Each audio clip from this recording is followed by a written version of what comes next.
the need for a capital. So we never planned for capital. So every time we got into a trouble, we got into a call and say, I can't pay salaries, I need this, I need that. Can you guys take some equity? That's exactly how we ran the company for the first 9 years. Okay, that very simple. This one, every farmer whom you work, you should make 100,000 rupees a month. I will tell you why. Because right now farmers are living only way they can see they are better than the city dwellers or is getting that money on hand. In that one, you used to talk only one thing. We are privileged. Okay. Therefore, it is for us to go and make the difference to this world. So you used to speak different facets of that privilege. See, we were one of the first people to pilot e-commerce in Bangalore. So I started piloting in 2016. Okay, the channel what we had, agents channel, was a very difficult channel. They never used to pay money to us. We wanted to go directly to the customer. So when we started going to the customer, 2016, 17 and 18, we did like a pilot of around 1,500 customers.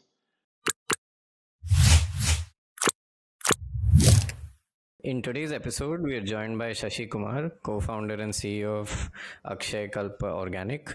After transitioning from the telecom industry, including 17 years at Wipro, Shashi founded the company in 2010 to revolutionize dairy farming in India. The company is now leader in organic dairy products, sourced directly from 1,200 farmers, more than 1,200 farmers.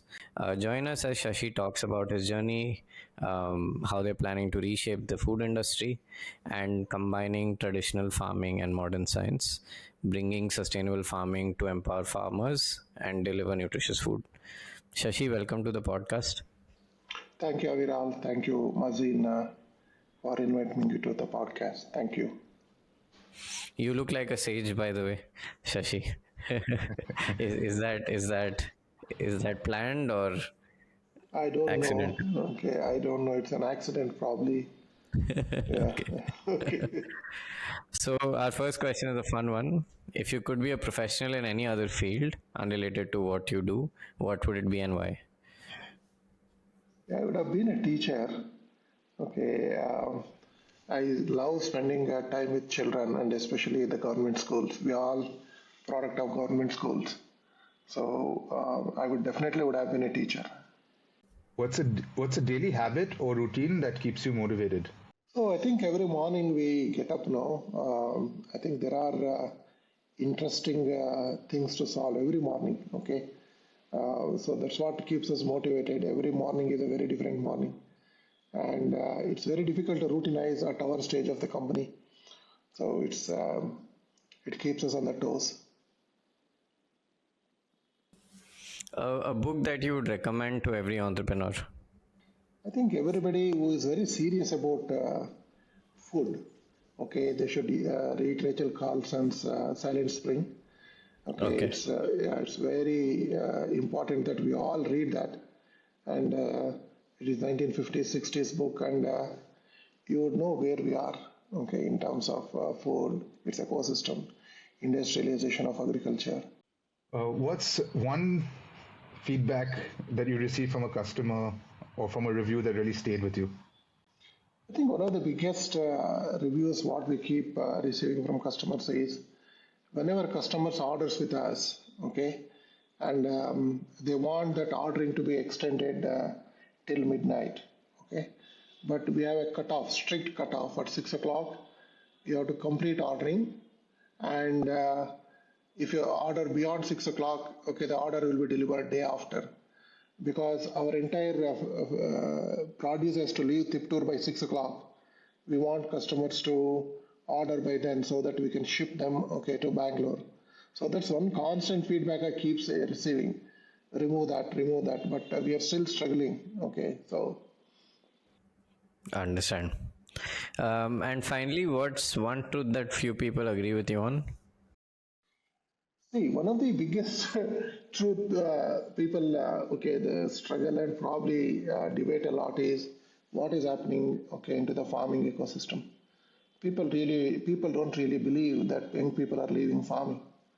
So the fact of the matter is people are just leaving farming.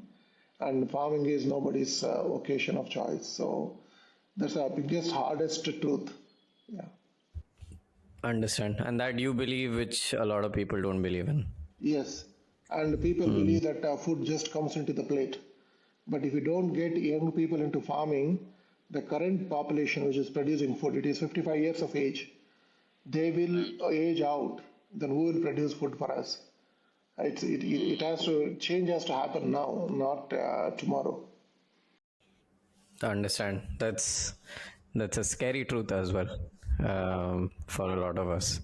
Shashi, if you can talk about how you got into this, what your path has been, how did you, start your career? You spent time in the telecom industry. How did the switch happen to here? What was your motivation? I think we were in the middle of a IT revolution. Okay, 91, 92. Okay, India was opening up, and we happened to graduate at that point of time. We became part of the what we call IT revolution in India, and we were fortunate enough to see the external world.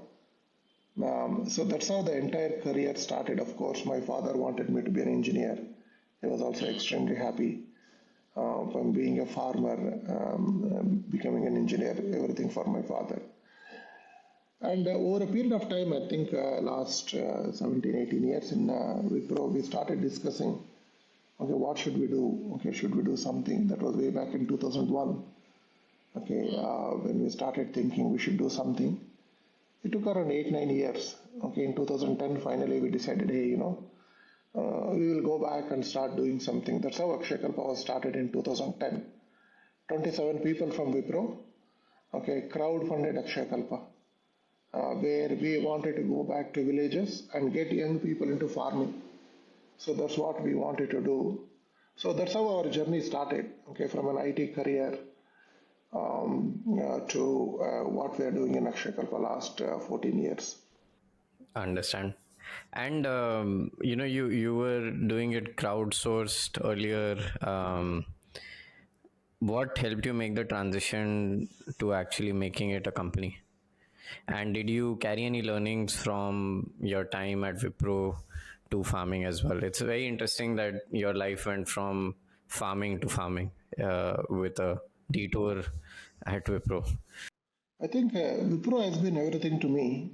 This is AkshayKalpa is my second job. Okay, first job has been Wipro. Okay, and we learned amazing things at Wipro. I think it's an entrepreneurial spirit which drives that company. Okay, so we were allowed to experiment, we were allowed to fail. Okay, we were allowed to do new things.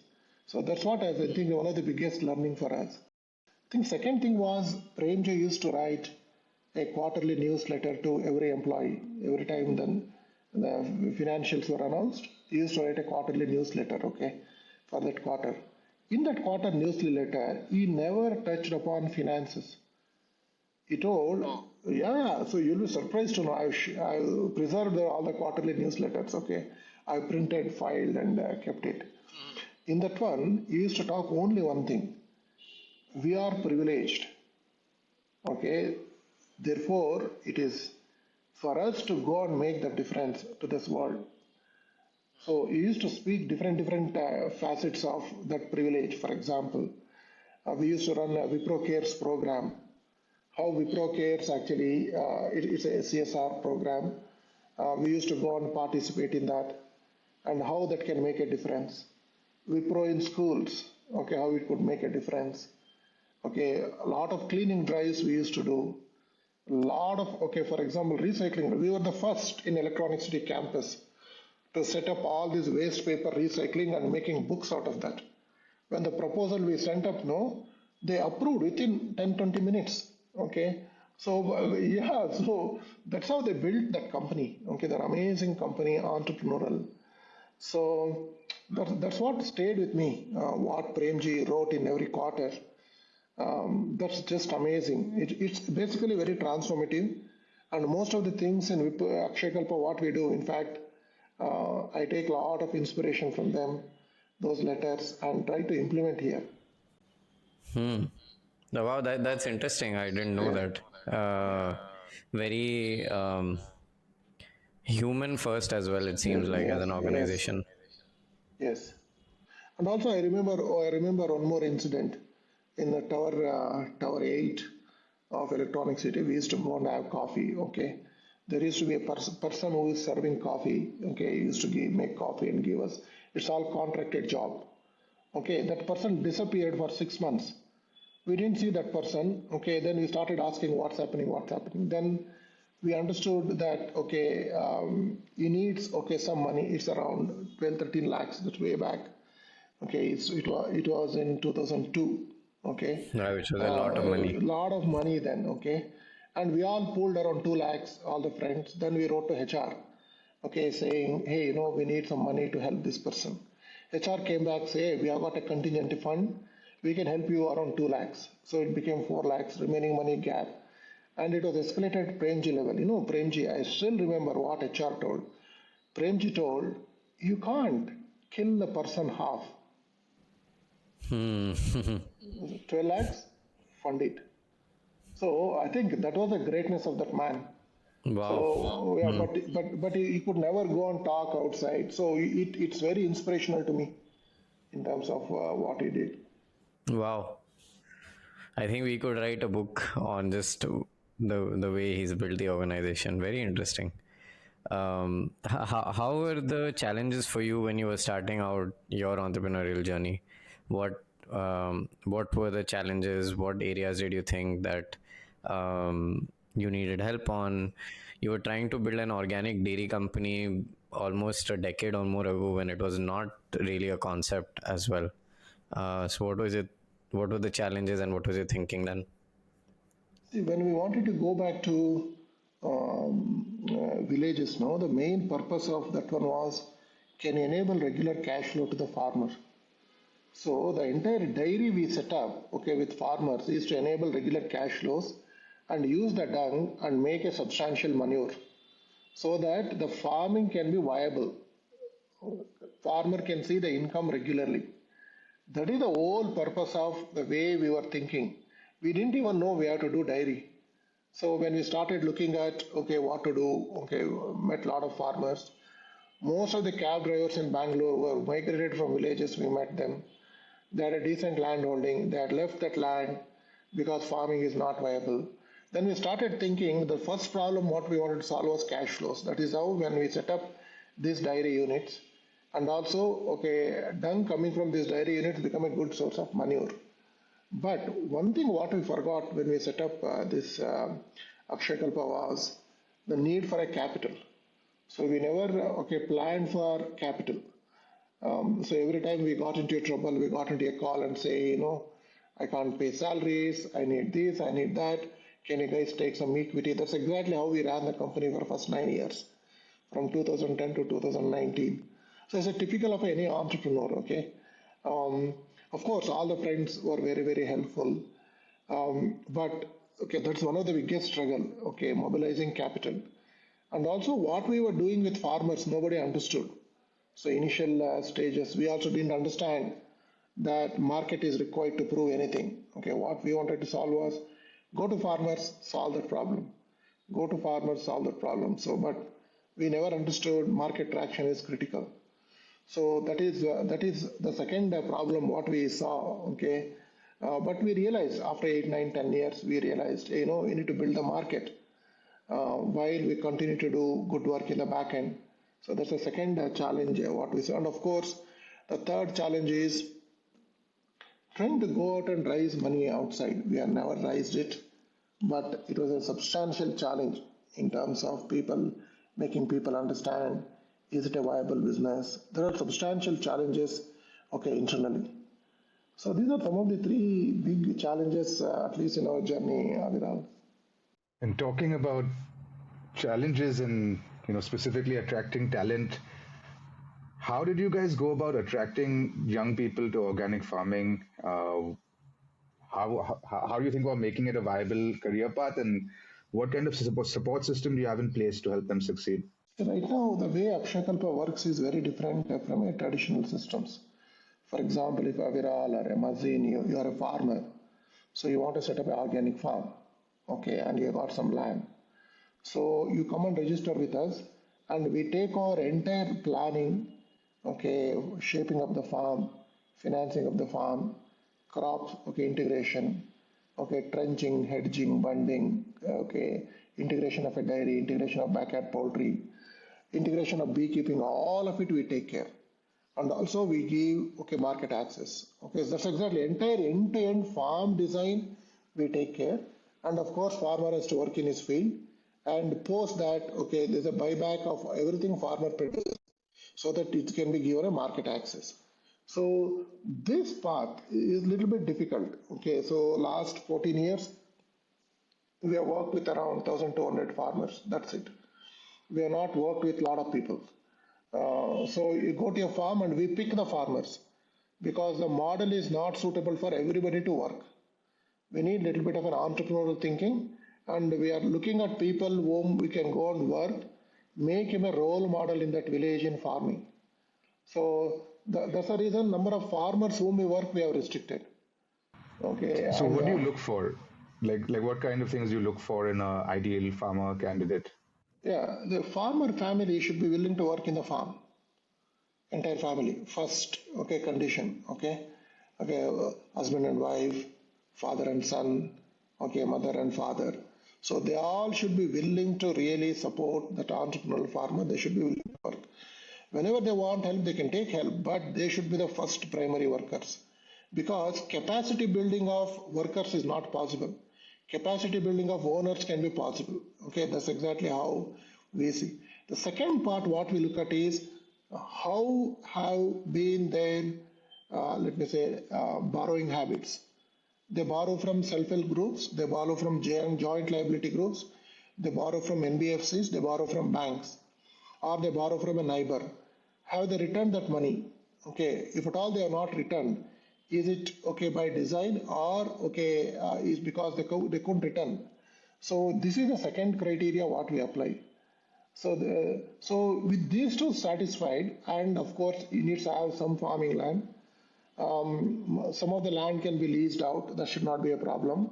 But these are the three important criteria what we look for. That's quite interesting. Yes. And talk about the journey for an individual farmer. When you take a farmer on board, what are some of the challenges that you help them with, and what are some of the biggest challenges, for transitioning to organic farming? So it's around 3 years journey to transition from what they are to organic farming. But initial stages, lot of management changes have to happen. Biggest Okay. management change is cutting off the external inputs. Which is the biggest external inputs? It's manure. You are buying chemical manure from outside. We have to teach him to make his own manure. That's Okay, very, that's very step one. important. That's the step one. Okay, first year you have to work with him and give him assignments, stand with him with whatever resources he has, whatever 1 or 2 or 3 cows, what he has, some agricultural waste, what he will find. We have to teach them to learn, okay, how to make good manure. Once we have that, so patch of the land should start transitioning to organic. So the day one they don't believe. Okay, it's no way the day one they can believe. There are a lot of issues on productivity part. Productivity does fall. Okay, what will happen now? So there are when you transition. Yes, it happens. Okay. So we need to first demonstrate in a small patch, maybe an acre or so, saying can we convert this entire land into organic. So when you convert that and when you start seeing results, then they start adding other pieces of the land into organic farming systems.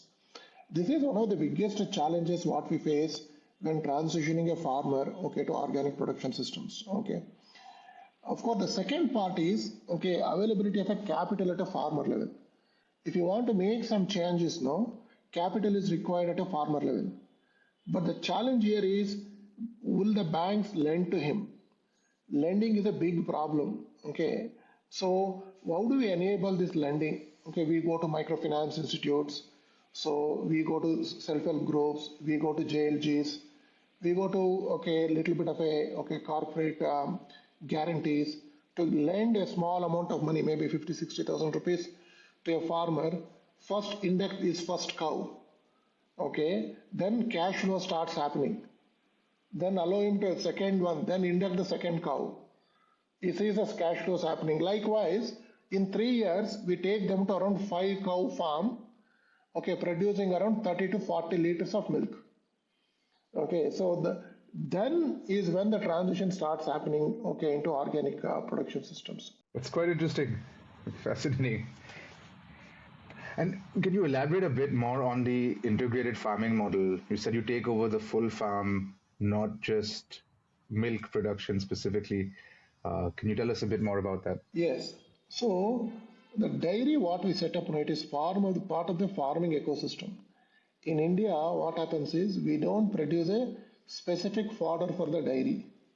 All the agricultural waste actually we feed into the cows, and we buy concentrate feed from outside and feed it to the cows. That's a conventional system. First of all, we have to break that. First step in an integrated farm, use integrate cows, integrate a small piece of land where you can grow the fodder exclusively for the cows. And you got a dung, use that as a manure making system and make dung piles, start applying that manure to the farm. Then in the over a period of 3 to 5 years, we integrate trees, we integrate fruit trees, we integrate little bit of vegetables, little bit of a beekeeping, little bit of a tender coconut, okay, little bit of a mushrooms, okay, little bit of a banana, and of course dairy also. That's exactly how a very comprehensive farming system is established. Dairy plays a central role because daily cash flows coming to farmer and dung coming and enabling manure so that the entire farming can be organic. So this is exactly how is our view of integrated farm, Mazin. That's amazing. And walk us through your journey. I mean, it sounds like you now have a playbook for how to convert a farm into an organic farm. I'm sure this has come through a lot of trial and error, a lot of mistakes. So walk us through that journey and how did you kind of come to this model? See, first 6 years now, okay, we were struggling. Okay, uh, the change started happening. Okay, when we set up our first research station. Okay, in Tiptur, we set up our research station to do agronomy research and dairy research. So some of the unsolved problems in the farms we started solving there, and once they are solved, we wanted to started taking them to farmers. We called farmers here. See, this we have solved. This is how we are feeding the cow. This is how the cow is left untethered. Okay, this is how cow is not tied and tethered. So all these things we started demonstrating. That was the first step. That was probably around 2017, I should say. Okay, first 6 to 7 years, we were trying out this model at farmer's field. We have a lot of challenges. We couldn't succeed. So first research station we set up in Tiptur. Okay, and second research station what we set up in Chengalpattu in Tamil Nadu. Okay, Chengalpattu district near Per Panchayat. That is a different agroclimatic condition. 2019 we set it up. Okay, where the soil conditions are different, water is different. So entire package of practices we started putting together. And third research station we have set it up in near Jadcherla, in Mahbubnagar district of Telangana. So different agroclimatic condition. Okay, that's where we are trying to put all the package of practices together. Okay, to get the farmer understand what's happening in his farm. So this is the fundamental journey AkshayKalpa goes. AkshayKalpa goes to area by area, sets up a organic research station, what we call it as a 20-25 acres of land, and all the package of practices of farming are put together, and it becomes a farmer training center. So then only this change can be made. So you can't go to farmer field and start telling do this, do that. But we have to demonstrate to him in his local area. So that's the playbook. Okay, we also realize what we did in Tiptur cannot be replicated in Chengalpattu. What we did in Chengalpattu cannot be replicated in, let me say, Rangareddy district or Mahbubnagar district. It's not possible. So therefore, we start. Yeah. Why is that? Is that because of different crops growing in those regions, No, different no, no, climate? no.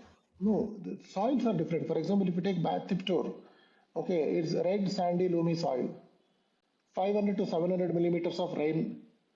If you take Chengalpattu, little bit of a blackish soil, 1400 millimeters of rain. Okay, and if you go to Rangareddy district, or Mahbubnagar district, it's extreme heat in the this one red sandy loamy soils, okay, and a little bit of a, there are absolutely no trees nowhere ever. Okay, so those are different agroclimatic conditions. The problem with the farming right now in India is what we do it in Punjab, we try to do it in Tamil Nadu, it doesn't work. So we need to really realize the nation is divided into 15 agroclimatic regions. Each 15 agroclimatic regions, farming is different, farmer is different, soil is different, rain patterns are different, farming systems are different, in people behavior, okay, outlook to life is different. Okay, and of course, entire biodiversity is different. So how can we just start replicating one thing what we do in other areas? It's not possible. Of course, processes can be bought in, systems can be bought in, data recording systems can be bought in, but what we do at a ground level has to undergo change. That's what we do. Okay, Mazin. That's amazing.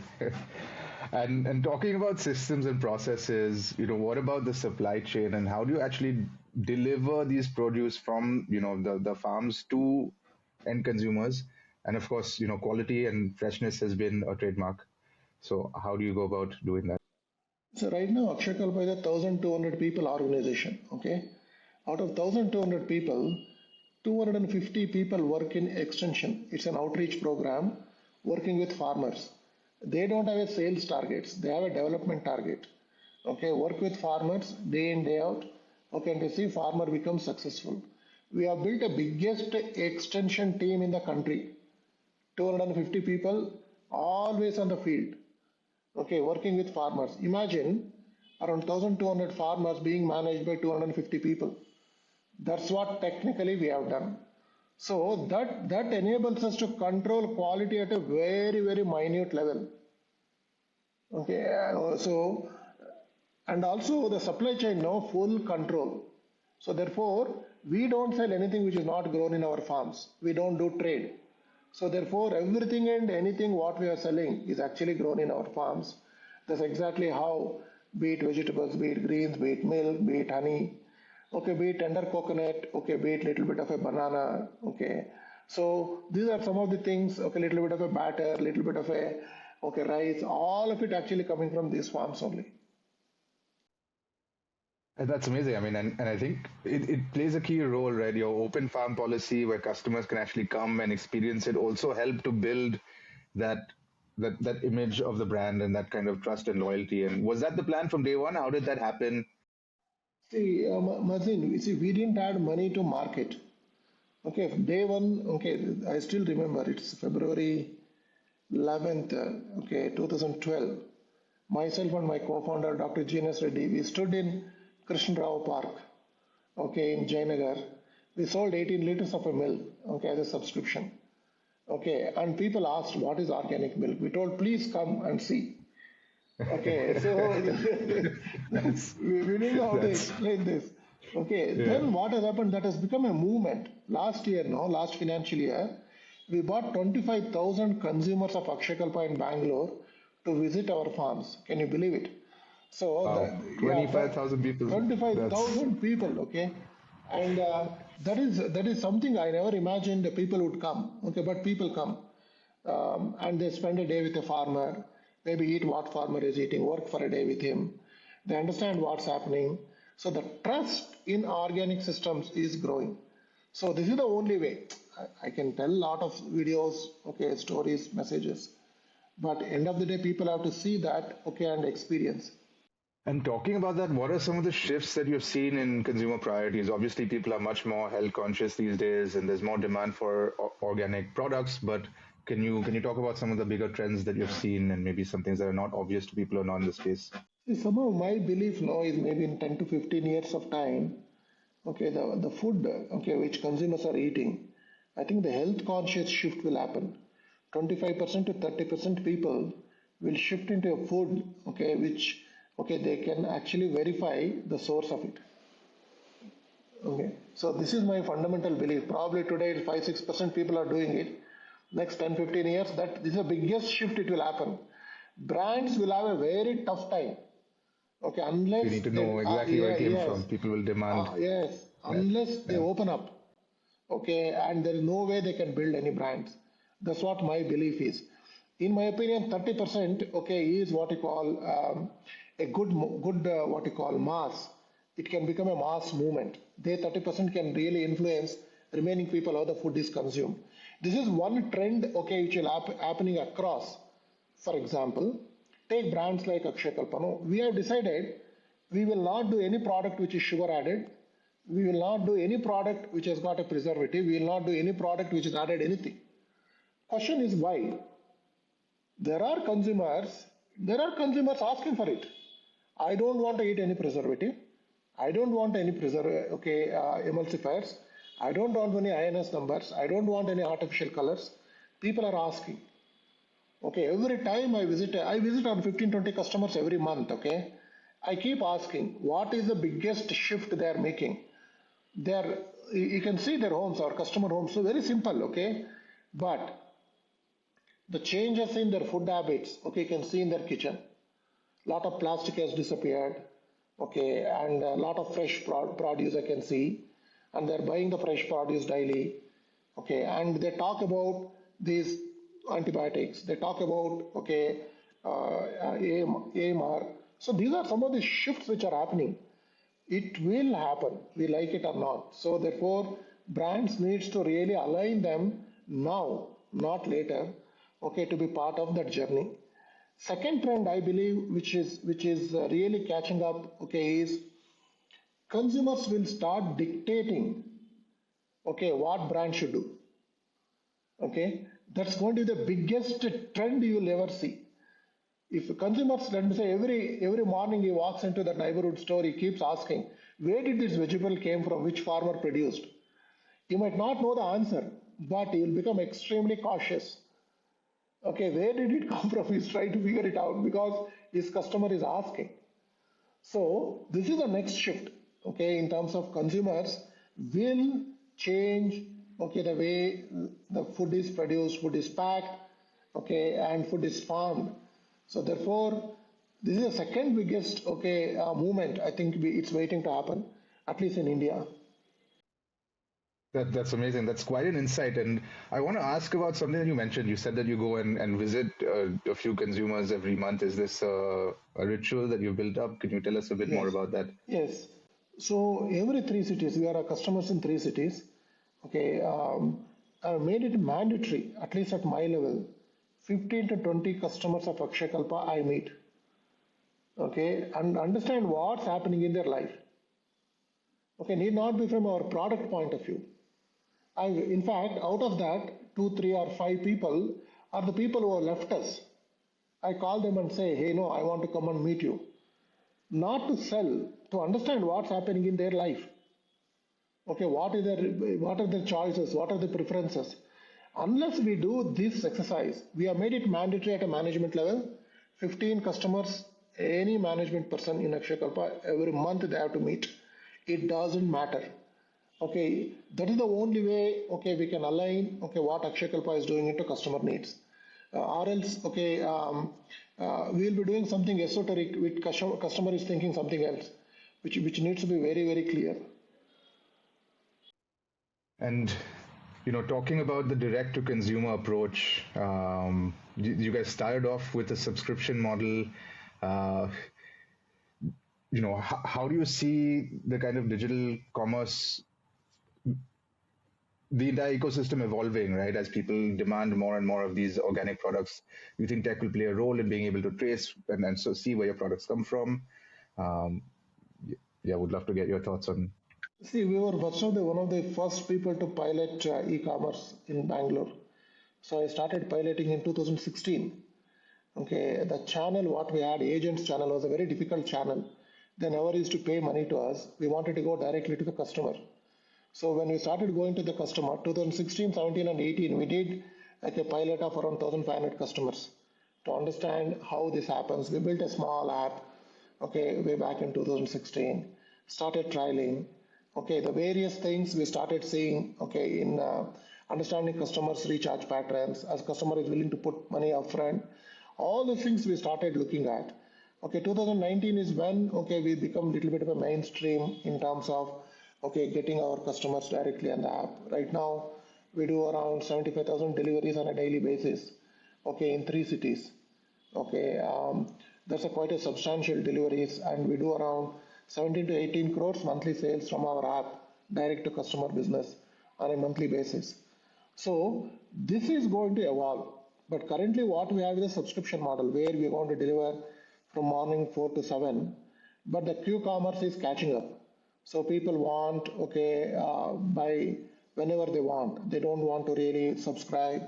They don't want to, okay, the behavior is changing. We are also trying to adapt. Okay, but we might not be able to do Q-commerce because we don't have that much volumes, but partner with Q-commerce, okay, like Swiggy's, Blinkit's, okay, and Zepto's, and Big Basket, and trying to see that we can deliver whatever products are required, okay, to the customer. So therefore, the way brands like us, okay, is, okay, piggyback on existing e-commerce players, okay, including Q-commerce players, and reach customers, and if possible, build your own e-commerce stack. So that's how, okay, I see it is evolving. And how do you see this playing out in the next decade? What's the path for the company? How are you going to empower farmers and build out a business at the same time? So what we have done, Aviral, is last 14 years, we have just worked with 1,200 farmers, and we have gone very deep into farming, and we have enabled at an average 100,000 rupees payment to farmer every month. So that is the level we have gone. So therefore, in next 10 years or so, we probably will work with around 5,000 farmers, but go deep into the farming ecosystem, soil management, rainwater harvesting, crop integration, okay, biodiversity, okay, enhancement in the farms, okay, and focus on a lot of tech in the farm so that objectively we can measure what's happening. That's how I see in next, okay, 5 to 10 years, okay, we take around 5,000 farmers, okay, into next level, maybe around 5,000 villages, make them role models. So that's the path what I'm looking at. I'm not really looking from a panning out of a market side. If you actually fix the farming side of it, I think market exists, okay, but the farming is what we need to be fixed, okay, immediately. That's what is required. So you're essentially becoming like a university for farmers as well, and improving their livelihood in some way. You're fixing the farm. Very interesting. And what would you consider as success for AkshayKalpa if you had to define it, maybe in the next 10 years?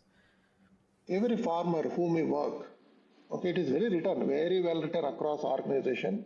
What we call it is a big, hairy, and audacious goals. Okay, Yes. Hmm. okay, that very simple. This one, every farmer whom we work, you should make 100,000 rupees a month. I will tell you why. Because right now farmers are living only way they can see they are better than the city, okay, dwellers, or is getting that money on hand, or else they will leave farming and go. So that is my biggest, okay, success criteria. What I would say, of course, to do that we need a lot of consumers. So, but we want to first make sure the farmer gets that much money. Very interesting and very clearly defined. So that's awesome.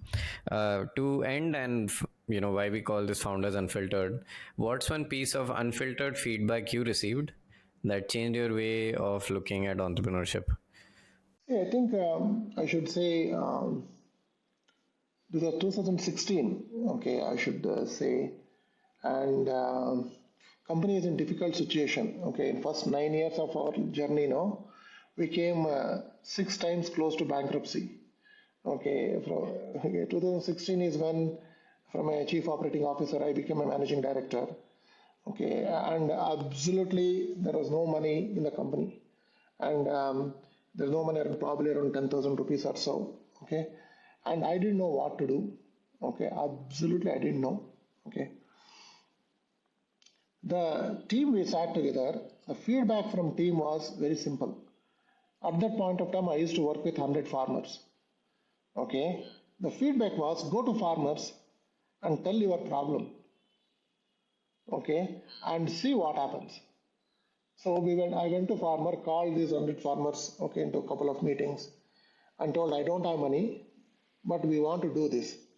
We are making you 2 payments every month, 15 days, 2 payments. For next 3 years, can you support me? Okay, taking one payment a month. Can you believe it? There's 100 farmers, none mince their words. We will support you. I still, I still don't know why they did. Whatever AkshayKalpa is there today because of those 100 people. Okay, or else we were gone. 2016 September we were gone. Okay, and 2019 when I raised my Series A, okay, I had 3.5 crores dues. Okay, to farmers, we paid it. Okay, so that's the feedback I received, and I went and did it. Okay, without even thinking twice. But I don't know why they did it. I don't know why they supported it. I never asked for it. But only thing I think they all understood was we were trying to do something. Okay, probably they never seen doing it. Okay, so that's how it is. In our entire life, we never went and sold anything to farmers. There is no sales transactions we do with farmers. We only buy from farmers. We work with them. All the services are delivered free of cost. No charges for services. 250 people, veterinarians, para-veterinarians, extension, mechanical services. Okay, everything comes free of cost to them. So I think they saw that. So this is what it is. The way you asked, I generally don't discuss. Okay, these things you asked it unfiltered. Okay, and this is how it is. This is how AkshayKalpa was built. That is so amazing. What a way to conclude the conversation. And that's such an amazing story. Thank you for sharing with us, Shashi. Thank you, Thank you Aviral. for sharing your story. It's very inspiring, and it's I would say one of the most unique conversations we've had till now. We've spoken to a lot of founders, so your approach is amazing, and I hope you succeed in your mission because we need it as well. Is what I think. Thank you, Aviral. Thank you, Mazin. Thank you very much. Thank you.